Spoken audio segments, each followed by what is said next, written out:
أقم الصلاة لدلوك الشمس إلى غسق الليل وقرآن الفجر إن قرآن الفجر كان مشهودا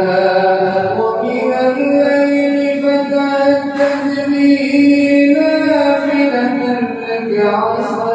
أن يبعثك ربك مقاما محمودا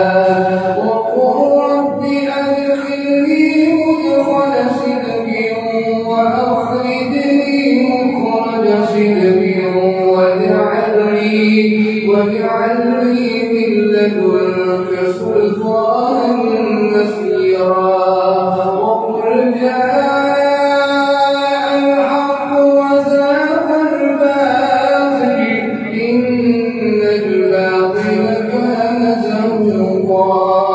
وننزل من القرآن ما هو شفاء ورحمة للمؤمنين ولا يزيد الظالمين إلا خسارا وإذا أنعمنا على الإنسان أعرض ونأى بجانبه وإذا مسه الشر كان يئوسا قل كل يعمل على شاكلته فربكم أعلم بمن هو أهدى سبيلا ويسألونك عن الروح قل الروح من أمر ربي وما أوتيتم من العلم إلا قليلا ولئن شئنا لنذهبن بالذي أوحينا إليك ثم لا تجد لك به علينا وكيلا إلا رحمة من ربك إن فضله كان عليك كبيرا قل لئن اجتمعت الإنس والجن على أن يأتوا بمثل هذا القرآن لا يأتون بمثله ولو كان بعضهم لبعض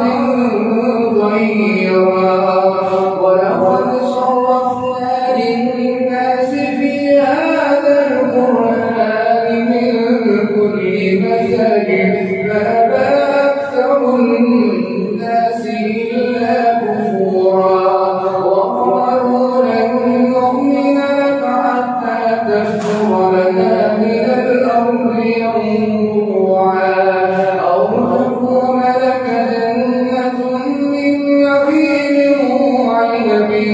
فتفجر الأنهار خلالها تفجيرا أو تسقط السماء كما زعمت علينا كسفا أو تأتي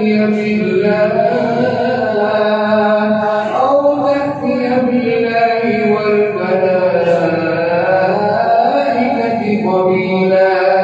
أو يكون لك بيت من زخرف أو ترقى في السماء ولن نؤمن لرقيك حتى تنزل علينا كتابا نقرأه